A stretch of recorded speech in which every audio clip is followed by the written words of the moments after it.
穿成古代虐文女主后，我把女主剧本套用在了男主身上。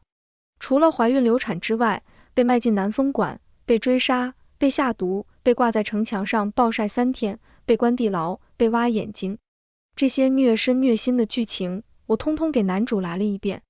虐文嘛，虐谁不是虐，干嘛非要虐女主呢？大家好，欢迎收看皮皮听书。我穿成了古代长公主，当今皇帝的嫡亲妹妹。书里原主明明手握一副好牌，却偏偏重度恋爱脑，要走虐文女主路线，招个将军当驸马，不住公主府，要去住将军府，伺候他一家老小。本朝有规定，驸马不掌实权，而原主呢，为难皇兄，偏要为驸马求兵权。驸马纳妾，原主也只敢唯唯诺诺，生怕挚爱的驸马有一丝丝的不高兴。在将军府里，别说婆婆和小妾，就连丫鬟和小厮都敢揭磨原主。原主还将被下毒，被追杀，被重伤，被卖进青楼，被关地牢，被挖眼睛，被挂在城墙上暴晒3天，经历种种苦难，千疮百孔，奄奄一息。最后男主发现幼时救过他的人竟然是女主，终于悔不当初，强行大团圆结局。不幸中的万幸，我穿过来的时候还没和萧明玉成亲。萧明玉就是男主，家道中落，凭军功当上正五品的宁远将军。作为男主，他明明没读过几年书，学识却比国子监里苦读10几年的学子还要好。戍边多年，征战沙场，那张脸却也保养得比京城世家子弟还要好。一个没有背景的正五品将军而已，胆敢做出那么多伤害公主之事，究竟是有多无知？又或者说，究竟是谁给他吃了雄心豹子胆？皇帝召见我，我到勤政殿的时候，萧明玉正跪在殿内。他腰杆挺直，眼神锐利，看上去铁骨铮铮，相貌和气质都是小说男主的常见配置。我向皇帝行了个礼。皇帝怒道：萧明玉不知好歹，不愿上公主。书里这位皇帝哥哥特别疼爱女主，为了女主屡屡妥协退让，好言好语地劝男主善待女主。后来女主为了男主不顾一切，甚至罔顾皇室安危，终于让皇帝对她失望透顶，任由她自生自灭。我深吸口气，不疾不徐地说道：皇兄请息怒，萧将军年轻有为，当为朝廷效力。倘若做了驸马，变成闲人，让朝廷损失栋梁之才，得不偿失。皇帝的眸子里逐渐染上一层惊喜，问：你当真如此想？我重重的点头，臣妹静思己过，知错了。皇帝龙颜大悦，看我的目光更加慈爱和善，还让萧明玉不用跪着了。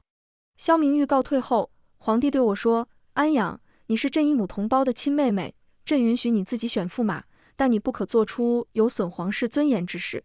我规规矩矩地应下。走出勤政殿后，只见萧明玉正站在阶下。我从他身边经过之时，他出声道：公主，臣有话要说。声音温润轻柔，态度谦而不卑，与书中男主对女主高傲且狂暴的态度截然不同。我微微愣了一下，继而点头。只听得他说：公主仙姿玉貌，蕙质兰心，臣倾心久矣。然臣背负了重振家族之责，若是上了公主，便不能再为朝廷效力，愧对萧家先祖。我狐疑地看着他，试探道：萧将军的意思是，如果能够继续当将军，就愿意做本宫的驸马？萧明玉向我施了一礼：臣愿意。我转身就要回勤政殿，余光瞥见萧明玉嘴角勾起的弧度，心中不禁冷嗤，还以为是什么坚贞男主呢，不过是利益趋之罢了。舔着他的时候，他装清高；不舔他了，他反过来给颗枣，生怕我彻底放弃他。说到底，他还是想当驸马，想要利用我谋权。我向皇帝提出借个暗卫，皇帝二话不说就给了我2个人。他的暗卫个个都是高人，我让他们去查萧明玉，以免冤枉了他。暗卫查到萧明玉在边关养了个外室，他的兵都称那女子为将军夫人。回了京城，他便和寄居在府里的表妹不清不楚。暗卫亲耳听见萧明玉对他表妹说：接近我不过是为了借着我的关系光耀门楣，承诺表妹将来会给他一切。这对应上了书里前面90%的内容，后面10%男主发现女主才是他幼时的救命恩人，幡然悔悟，虐死女配表妹，跟女主道个歉，破镜重圆。这糟心的剧情真晦气。我特别怀疑女主才是书里最大的工具人，一切都是为了成就男主。不过萧明玉既然想利用我，那就不能怪我对他不客气了。国舅府设宴，我去捧场了。舅舅亲自领着我入席，接受众人的拜见。我扫视了一圈，京城勋贵世家几乎都到齐了，而萧明玉的席位竟然就在我舅的下手位。凭他一个小小武将，如何能在国舅府的宴席上有如此之高的地位？酒过一巡，我听见了许多恭维萧明玉的话，也看见了他眼底几乎快要藏不住的满足与虚荣。我抬手掩袖饮茶，遮住了嘴角的沈笑。一名衣着朴素的女子来向我敬茶，她一一拜，扶风若柳。臣女阮甜甜给公主殿下请安。原来是男主表妹，难怪如此娇白如莲。全文和男主臭味相投，直到快要大结局时，才被男主认清真面目后惨遭抛弃。这妹子可恶又可怜，其实也是突出男主重情重义的工具人而已。虽然如此，但他非要自个儿凑到我面前来讨嫌，那我就不能客气了。你是哪位大臣家的千金？臣女这个自称也不是随便谁都能用的。他轻咬嘴唇，眼泛泪光，委屈地看了眼萧明玉，而后很快就移开视线，在我面前低下头，楚楚可怜地说：民女是宁远将军府老夫人的内侄女。若是原主，此刻大概会表现自己的贤良大度，甚至为了讨好男主，对他表妹爱屋及乌。可惜啊，现在面对的是我。我这个人没道德，谁也绑架不了我。我没去管萧明玉和阮甜甜是什么表情，而是对舅舅说道：舅舅家大业大，底下办事的人没个仔细的，什么阿猫阿狗都能到本宫跟前来说话了。舅舅秒懂我的意思，抬手打了个手势，立刻就有下人请阮甜甜离席。阮甜甜委屈地看向萧明玉，未语泪先流。萧明玉看着他的目光满是疼惜，蹙着眉头对我开口：公主。我连一个正眼都不给他，继续对舅舅说：今日这座次也不够讲究。得了我的话，舅舅十分硬气的不给萧明玉面子：萧将军，快陪令表妹回府去吧。萧明玉不可置信地看着我，其他人也都惊呆了，似乎都没想到我这个舔狗居然有一天不舔了。国舅府的人强硬地将萧明玉和阮甜甜请走后，我执起茶杯，不疾不徐地对众人说：今日是本宫的舅舅设宴，诸位畅饮畅言，别被不相干之人扰了兴致。本宫以茶代酒，敬诸位一杯。紧接着便是一片歌功颂德之声。至于萧明玉，不过是被人捧得高了，得意忘形，却忘了他为何会被人捧。我什么都不用做，只需要让人知道我不再舔他了。看还有几个人会捧着他，上赶着给他送前程。我不去找萧明玉的麻烦，他倒是先来找我了。想来自国舅府一事之后，萧明玉应该感到落差，受挫不少。那天我从太和殿附近经过，萧明玉候在那里，含情脉脉地望着我。能再见公主一面，臣死而无憾了。我瞬间起了一身的鸡皮疙瘩，真是够讽刺。不过他这葫芦里到底卖的是什么药？萧将军怎地说这些不吉利的话？不瞒公主，近日京中似有外族细作出没，皇上命臣在7日之内查清楚，否则就要臣的脑袋。哦，是找我保命来了。说到抓细作，我想起了书里的剧情，那是在男女主成亲之后，男主奉命抓捕细作，女主在背后出谋划策，而女配阮甜甜不仅冒领功劳，而且弄巧成拙，害得男主落入细作之手。女主为了救出男主，甘愿以身犯险，中了毒，受了重伤。男主获救后，听信女配之言，误会女主害他们。女主遭受身体上的严重迫害，便是从那时开始。见我沉默不语，萧明玉又道：公主地位尊贵，臣只是一名五品小将，不敢奢望公主另眼相待，只盼着公主日后得遇良缘，一生幸福快乐。他言辞诚恳，表情真挚，若非有暗卫的查证，我就要认为他与书里的男主不同了。以退为进，这招对我不好使。我微微弯起唇角，多谢萧将军吉言。萧明玉愣了又愣，周身萦绕着失落伤感的气息。公主可是还在怨臣，臣先前拒绝公主，实是无奈之举。萧将军多虑了，之前的事情是本宫一时口误，你不提，本宫都忘了。公主，细作最善潜伏，极难抓捕，此臣此次恐难完成圣命。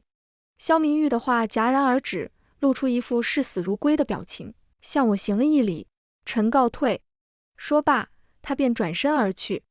我身边的大宫女说，公主，萧将军似有难处。书里保对女主忠心耿耿，受女主连累，被女配冤枉，最后被男主下令打死。我冷嗤道，本宫赌他1刻钟内必反，他没能从我这里拿到保命符，怎会甘心？再者，若是皇帝真要杀他，除了我，有谁能保他一命？果然，不到1刻钟，萧明玉就折返了。他追上我的教辇，神情急切且真挚。公主，臣有句话，今日若是不说，只怕没有机会再对公主说。萧将军，请直言。臣初见公主之时，便知公主于臣是天上月，臣愿一心一意待公主，求公主给臣一个机会。我吃了一惊，这么直接的吗？鱼游过来主动求咬钩子，不放点儿好像说不过去。萧将军只管放心大胆地去办差，皇兄是明君。多谢公主。他向我施了一礼，又道，公主，国舅府设宴那日，家中老母开口让臣带表妹去见识1、2，臣不得不带她过去，以至于让她在公主面前失礼。这便算是解释。也不知道阮甜甜听到这话作何感想。我真诚建议道，令表妹美丽清纯，是一位不可多得的佳人，望萧将军珍惜。萧明玉却仿佛认定我是吃味，还说要给我一个交代。这叫什么？鱼自个儿把钩子咬得死死的。但不管怎么说，抓捕细作是朝廷大事，我避开一些不能说的，把我知道的事情全都告诉皇帝。皇帝误以为我还对萧明玉念念不忘，积极为他的差事查探与奔走，一边恨铁不成钢，一边安排部署政事。事情进行得很顺利，但没2天就听说萧明玉掉进了细作的陷阱里，跟书里的剧情一样。而我不可能学女主，奋不顾身地去救她。萧明玉能不能逃过此劫，就要看他自己的造化了。我悠闲自得地过着公主的日子，京城里却突然传出我与萧明玉可歌可泣的爱情故事。在这则故事里，萧明玉以身涉险，冲锋陷阵，全是为了我。如今萧明玉被困，我若袖手旁观，世人必定认为我薄情寡义，这分明就是逼我出手。幸好暗卫发现的及时，遏制了流言的继续传播。暗卫向我禀报，流言是阮甜甜散播的。我想了想，出宫去见阮甜甜，这样阮甜甜会更加相信我心里有萧明玉。果然，阮甜甜见到我的时候，眼底不经意间透出几分轻蔑与厌恶，稍纵即逝。阮甜甜急切地往我面前一跪，哭着说，公主，求您救救表哥。萧将军的事情，本宫听说了。萧将军吉人自有天相，朝廷也正在想法子营救，阮姑娘宽心些。阮甜甜抽噎了几声，不瞒公主，民女只剩下姑母与表哥2个亲人了。表哥出事后，姑母以泪洗面，民女真怕她哭瞎了眼。阮姑娘可以多劝劝萧老夫人。阮甜甜哭得更加厉害，哭得五官都变了形。她很聪明，在男人面前哭得美，但在我面前哭得越真实越有用。民女知道表哥心系公主，那日从国舅府回去后，表哥茶饭不思，垂头丧气，为的都是公主。民女只把表哥当作兄长，还请公主不要误会。这对表兄妹还真是一丘之貉，用的是一样的手段和套路。我要是不陪他们玩玩，都对不起他们的演技。我对阮甜甜说出书里女主救人的办法，阮甜甜听得2眼锃亮，频频点头。最后我对她说，阮姑娘，你可以试着按这个办法去救萧将军。她瞪大眼睛，而后泣不成声，公主，民女手无缚鸡之力，无权无势，怎么能救得了表哥？我做出为难的样子，而后目光坚定地对她说，你别担心，本宫亲自去救他。该抛出鱼饵的时候还是得抛。谢公主。阮甜甜破涕为笑，眼底的算计若隐若现。细作被抓了一大半，剩余的小股势力将萧明玉关押在城外山上。山上遍布机关，我挑选了一队侍卫，亲自带着人上山，然后在半途停下。暗卫向我禀报，公主猜得不错，阮甜甜悄悄地跟来了，就藏在山脚下。我点点头，由暗卫陪伴等在半山腰，侍卫们去救人。要知道，我只是个手无缚鸡之力的小女子，自然不能去添乱。约莫过了1个多时辰，山上终于传来动静。我和暗卫亲眼看见那名身材最矮小的侍卫带着萧明玉勇闯机关，萧明玉全身都挂了彩。他们的身影消失后，官兵上山围剿，暗卫护着我离开。回宫后，矮小的侍卫来向我复命，生龙活虎。启禀公主，小人幸不辱命，将萧将军送到了山脚下，亲眼看见阮姑娘将他救走。萧将军伤势如何？回公主的话，萧将军伤势严重，到山下时已重伤昏迷。我满意地点点头，交代了他几句，便让他退下。如书里所写，萧明玉醒后，阮甜甜谎称是自己冒险去救他的，萧明玉感动不已。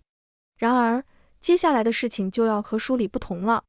带兵上山抓捕剩余细作的大理寺少卿，前往萧府探望萧明玉。少卿告诉他，朝廷已有解决机关的办法，若是萧明玉没有自行逃离，反而未必会受伤。就是这一句，萧明玉不再感激阮甜甜，反而责怪他多事，害得他身受重伤。暗卫告诉我，阮甜甜在萧府受到了前所未有的冷遇。然而比起书里女主受到的迫害，这才哪到哪呀？又过了数日，萧明玉带伤进宫求见我。不难猜测，阮甜甜对他说出了部分真相。萧明玉身上绑着纱布，困难地向我行礼。等到他行完礼，我才状似焦急地说，萧将军快请坐，不必多礼。萧明玉缓缓坐下，深情款款，听闻公主为臣以身涉险，臣心中既高兴又自责，让公主担心了。我眨巴眼，不解道，萧将军此话何解？公主，臣已经知道了。公主为了救臣，亲自出城闯上山，幸好公主安然无恙，否则臣一辈子都不能心安。萧将军，本宫是受令表妹所托，她为你来求本宫，对你情真意切，本宫被她这份深情打动。将军若是要谢，就去感谢令表妹吧。萧明玉蹙紧了眉头。公主有所不知，臣大表妹心思不纯，甚至妄图冒领公主之功，罪大恶极。请公主放心，臣会处理好表妹之事。臣对公主的情谊，天地可见。我想翻白眼，但强迫自己忍住了，装作有些羞赧的样子。萧将军怎可说出这等羞死人的话？快别说了。萧明玉似乎松了口气，脸上的笑容也轻快了些。公主，待臣养好伤，臣便向皇上请旨赐婚。我笑而不语。待萧明玉退下后，我身边的内侍们个个欲言又止。我把暗卫叫了过来，让他们去给阮甜甜透个消息。第二天，阮甜甜求到国舅府的门前，想要见我。我舅舅直接让门房把她赶走，她在门外驻足了1个多时辰，最后被萧府的人强行带回去。我让暗卫盯紧了萧府，以阮甜甜的作风，她不可能就此消停。没过多久，暗卫就传来消息，阮甜甜勾结大夫，谎称自己怀了萧明玉的孩子。萧母让萧明玉娶阮甜甜为妻，萧明玉拒绝后被罚跪祠堂。我仔细回忆了一下原剧情，问道，那个大夫是否姓王？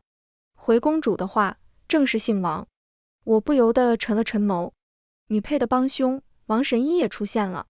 在书里，阮甜甜谎称自己中毒失明，冤枉女主，就是王神医替她遮掩的。王神医告诉男主，皇室中人血脉特殊，把女主的眼睛换给阮甜甜，可以救她。男主二话不说就挖了女主的一只眼睛。我禁不住连连冷笑。配角也就罢了，萧明玉这种人到底是怎么成为男主的？他配吗？是心爱之人为珍宝，就可以是其他人，命如草芥吗？即使对待长公主身份的嫡妻，他也可以痛下狠手，剜起眼睛。这种人太恐怖了。我抽回思绪，让人去帮萧明玉和阮甜甜宣传一下。怀孕是好事，必须宣传。事情传出去后，萧明玉又来见我。他急匆匆地向我解释，阮甜甜和别人珠胎暗结，妄图推到臣身上，请公主相信臣，那孩子与臣无关。我轻轻点头，萧将军的品行，本宫信得过。萧明玉目露感动之色。我话锋一转，萧将军，本宫想见阮姑娘。萧明玉蹙眉，本宫只是想跟她说几句话，请萧将军为本宫安排一下。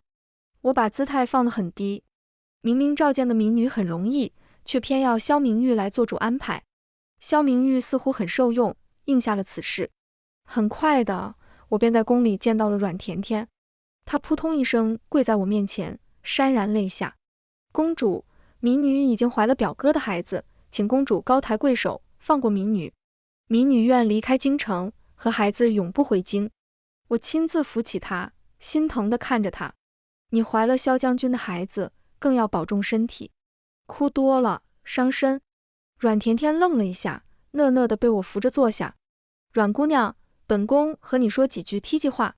萧将军戍边多年，开枝散叶是天大的好事，只要萧将军欢喜，本宫就欢喜。我在阮甜甜面前扮演了原书女主的角色，深爱萧明玉，愿意为她各种妥协退让。大棒和枣都给过了，把路铺到这里，接下来就看他们自己如何抉择了。不久，萧明玉和阮甜甜和好如初。萧明玉竟认下了这个孩子，除了他们早已有夫妻之实，我想不到其他理由。阮甜甜托萧明玉递帖子给我，邀我郊游。我的宫女愤愤不平，阮甜甜算什么东西，胆敢给公主送帖子，还郊游？无妨，本宫陪她玩。她的胆子是我给的。郊游日，我带了几个内侍和侍卫，人不多。车马行至半途，突然冒出一伙山匪。我的侍卫和萧府护院不敌对方人数众多，我们被绑了。书里的2选1场景发生了。当山匪将刀架在我和阮甜甜脖子上，让前来营救的萧明玉做出选择时，我忍了又忍，才让自己没翻白眼。阮甜甜梨花带雨，我见犹怜。表哥别管我，快救公主。我也想挤几滴眼泪，但看着眼前的情景，只想呵呵笑。可恶，快想想伤心的事。萧将军，阮姑娘已经怀了你的骨肉，这世道女人未婚先孕太难了，你要对她们母子负责，快救她。瞧瞧，我也有潜力做个贤良淑德的女人，时刻不忘替他们宣传情不自禁的美好爱情。萧明玉似乎表情痛苦，在山匪的催促下，大义凛然的扬声说：长公主乃金枝玉叶，不容有失，放了公主。书里男主选择救表妹，放弃对她掏心掏肺的女主，而我什么都没为她付出，她倒是选择救我了。阮甜甜面色煞白，有一瞬间，我从她眼底看到了一丝恨意。她哭唧唧地说：表哥做得对，公主身份尊贵，当先救公主。萧明玉表情痛苦，愧疚却又不得不牺牲表妹。这对狗男女表演着生死离别，无言泪千行。我的耐心飞速流失，悄悄地给身旁的山匪打了个手势。山匪头子气势如虹：萧将军，给你一个英雄救美的机会，只要你束手就擒，让咱兄弟把你绑了，我们就把公主和你的姘头都放了。阮甜甜哭道：表哥，你别管我和肚里的孩子。山匪把刀架到阮甜甜脖子上，稍稍一划就出血了。阮甜甜表情惊恐：表哥救我，我不想死。山匪吃道：小娘皮别吼了，刚还不是死如归吗？这会就被吓破胆了。表妹，你别急，我会想法子救你的。萧明玉嘴上安抚他，却没有一点要换他的行动。山匪又冷嗤，凶狠地盯着阮甜甜，告诉你们吧，老子这辈子最恨不贞不洁的女人，今儿个非得杀了这个贱人不可。话落，那血在刀身上流过一道，滴落在地。阮甜甜急得吐露真相：我没有失贞，没有怀孕，你不能杀我。我的肚子是假的，王神医收了我的钱，我怎么能相信你？不信你们可以把王神医抓来审问，我说的句句属实。山匪收回刀，似笑非笑。阮甜甜死里逃生，松了口气，而萧明玉的脸则是绿了。当着那么多人的面揭露，他被女人戏耍了。我冷眼旁观，打了个手势让他们收尾。大批宫中侍卫赶来，山匪闻风而逃。自此，萧明玉和阮甜甜的矛盾升级了。狗咬狗，我喜欢。回宫后，皇帝关心我遇到山匪之事，我坦白从宽，不坦白也没用，没什么能瞒得过他。皇帝听完无奈的叹气，宠溺地给了我一块金牌。我千恩万谢地把金牌捧在怀里。数日后，暗卫急匆匆地来禀报，公主，萧将军把阮姑娘卖去以春阁了。以春阁，女主被卖去的那家青楼。书里，女主被阮甜甜陷害，被萧明玉隐藏身份卖进青楼，直到宫中设宴，萧明玉不得不带女主出席，这才把她带回了将军府。萧明玉威胁女主不能把事情说出去，女主那个恋爱脑一边伤心一边答应。萧明玉很可恶，阮甜甜也不遑多让。我眼珠子转了转，我得比他们更恶毒才行啊！我让暗卫去跟老鸨讲道理。当天晚上，老鸨就给了阮甜甜第二个选择。隔壁南风馆也是老鸨开的店，阮甜甜可以去隔壁招揽客人，如同以春阁的归宫。听说不用自己伺候客人，阮甜甜欣然答应。没过多久，她就在南风馆混得风生水起，还和人牙子打成一片。眼见时机成熟，我让暗卫打晕萧明玉，扒了他的外衣，扔在人牙子必经之路上。阮甜甜见到昏迷不醒的萧明玉后，促成了人牙子和南风馆的买卖。不过，萧明玉毕竟是正五品的宁远将军，很快就获救了。听说当时萧明玉被下了毒，全身无力，口不能言，只能任人宰割。最后是南风馆的一个客人认出他，并通知了萧府的人。南风馆被查封，萧明玉的美名也传了出去。暗卫告诉我，有人把阮甜甜就走了，萧明玉暗中派人在找。我吩咐暗卫盯紧了他们。不出2天，那2个人就又有事发生了。萧明玉被人追杀，等到被救下时，已经再次身受重伤。大理寺少卿前往萧府了解情况，萧明玉被问得急了，说出阮甜甜，说这是他们儿女情长的小事。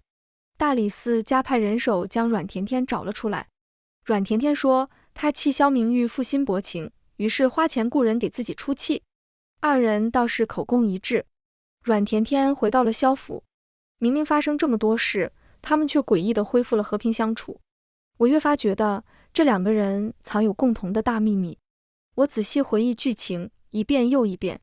前期虐女主，后期追妻火葬场，还没怎么追究 H1 了，似乎没有什么值得深思的剧情。直到有人造反了，打着恢复前朝国号的名义。书里是有这段，女主还被吊在城墙上暴晒3天呢。但是我透露信息给皇帝后，那些造反的头目都应该已经被提前处理了。我去找皇帝，他也说不知道怎么回事。他叫我别担心，已经派军队去镇压。他还说此次领兵的将领是萧明玉。不知为何，我的右眼皮跳个不停。日子一天天过去，前朝余孽越聚越多，反贼攻下了一城又一城，打到了京城脚下。大臣与百姓们人心惶惶，皇帝却一点也不着急。他不急，我便也不急。我选择相信皇帝，没做多余的事，以免给他添乱。朝中有人与反贼里应外合，结果一进城就被来了个瓮中捉鳖。原来反贼里的几个主要将领都是皇帝的人。皇帝陪反贼演了一出大戏，逼出了潜藏在朝廷里的人，竟有半个兵部，他们都是前朝余孽。有人试图逃跑，全被官兵抓了回来，其中有阮甜甜的身影。阮甜甜大概是太相信我扮演的人设了，被抓住后就一直求见我。我想了想，决定去见他，看他还有什么要说的。阮甜甜蓬头垢面，见到我就像见到最后一根救命稻草。他哐哐哐给我磕头，公主，罪民死有余辜，但罪民不能让公主再继续受欺骗了。本宫受何欺骗？我顺嘴一问。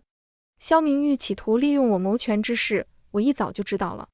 然而阮甜甜语出惊人，罪民的表哥萧明玉也是前朝余孽，他故意接近公主，是为了将来自己做皇帝。我不禁愣了一愣。原书讲的全是情情爱爱之事，没想到还有隐藏剧本。对男主来说，比起感情，更重要的是权势。那么，大团圆结局的正文完结之后，女主又将经历什么？我总以为这是书中世界，但事实上，如果回不去现实，那这里就是现实。书中剧情结束后，时间依然会流逝，生活仍要继续。我应该更认真地去对待。阮甜甜见我怔怔的不说话，继续给我磕头。公主是好人，罪民不能再看着公主被骗了。这个理由我就没法相信了。我弯着唇角说，阮姑娘若是想从本宫这里得到什么，就该如实说来。她眼神躲闪，闪烁其词。我做事就要走。阮甜甜急道，公主，我说，萧明玉自从被救出南风馆后，就本性暴露，抓我回萧府，天天换招法的折磨我。她呜呜哭着，眼神阴狠，我要亲眼看着她被折磨，看着她死得比我还惨。她想借我的手报复萧明玉，我如她所愿。我有御赐金牌，做事方便，畅通无阻。我让人把萧明玉扔进大理寺牢里，各种刑罚伺候。大理寺卿告诉我，萧明玉招供了不少事，因此皇帝更加纵容我折磨他。我亲自去大牢瞅一眼的时候，狱卒呈上一块玉佩，递到内侍手上。内侍向我禀报，公主，从萧将军身上掉下一块玉，正是您找了10年的那块。这该死的熟悉感！我隐晦地翻了个白眼，怒道，果然是他偷的。萧明玉睁大眼睛，不可置信道，在我10岁那年，救我的人是你。我睁眼说瞎话，本宫心地善良，幼时救过许多人，怎会记得你是哪个？萧明玉颓然倒下。阮甜甜在旁边看的表情变了又变，笑容更加狰狞。她对我说，公主，在狱中受任何刑罚，也就狱中这几个人知道，不如将她吊在城墙上，一来暴晒受罚，二来让更多的人看看她的鬼样。萧明玉咬牙切齿的怒吼，阮甜甜，你这个毒妇！阮甜甜笑得更加恣意，看上去也更疯癫了。我想到一件事，一种可能性。书里女主被挂在城墙上暴晒3天，莫非是阮甜甜给萧明玉出的主意？呵，确实是个好主意。于是我让人把萧明玉挂在了城墙上。萧明玉说来说去，还是那句话，公主，臣对你是真心的，你别听信阮甜甜那个贱人的挑拨之词。每当这个时候，阮甜甜就会列举萧明玉做的恶事，向我证明他是个伪君子，真小人。而我则会顺着他的话，让人继续对萧明玉用刑。虐文嘛，虐谁不是虐？我不过是把女主剧本套用在男主身上罢了。女主经历那么多非人的折磨都能活下来，男主就更可以了。别人我管不着，反正我是这么相信的。萧明玉被暴晒3天后，果然奇迹般的还活着。阮甜甜几乎要咬碎一口银牙，又向我谏言，公主，萧明玉身上有前朝皇室的血脉，剜其双目为失明之人换上，可恢复光明。哦，差点忘了，女主还被挖了一只眼睛。阮甜甜说看不见，那个所谓王神医说可以挖女主的眼睛，萧明玉就动手挖了，轻飘飘的。对他们来说，挖人眼睛就好像挖地里的土豆似的。很好，挖吧，不用2只，跟女主一样，1只就行。报复完男主，我痛快了。剩下的事情全部交给大理寺。萧明玉和阮甜甜等人全部被证实是前朝余孽。皇帝下令处斩要犯，赦免了被忽悠进所谓义军的普通百姓。听说萧明玉在行刑前仍然高喊要见我。围观的百姓中，有人带头扔他烂菜叶、臭鸡蛋，紧接着越来越多的人跟着扔。反贼也敢肖想公主，别痴心妄想了，只会骗女人的狗东西，活该被斩。百姓们骂得很多，内侍捡着话学给我听。内侍说还有许多脏话，奴才就不学了，不能污了公主的耳朵。我笑了笑，惬意地歪到躺椅上小憩。原剧情和隐藏剧情都已解决，不错。一睁开眼，我就窝在家里客厅沙发上，手机屏幕上显示着我正在看的最新完结小说。这是一个新人作者写的，作者看多了虐文，受不了女主被翻来翻去的虐，便写了这篇同人文，把原书女主剧本套用在了男主身上，也就是我刚穿书经历过的，无男主无 CP， 专为虐原书男主而虐，没有逻辑，不讲道理，就是要反虐男主。作者在置顶评论写道：天下苦虐女文久矣。全文完，皮皮听书感谢您的观看，每天上新精彩小说，喜欢就订阅吧。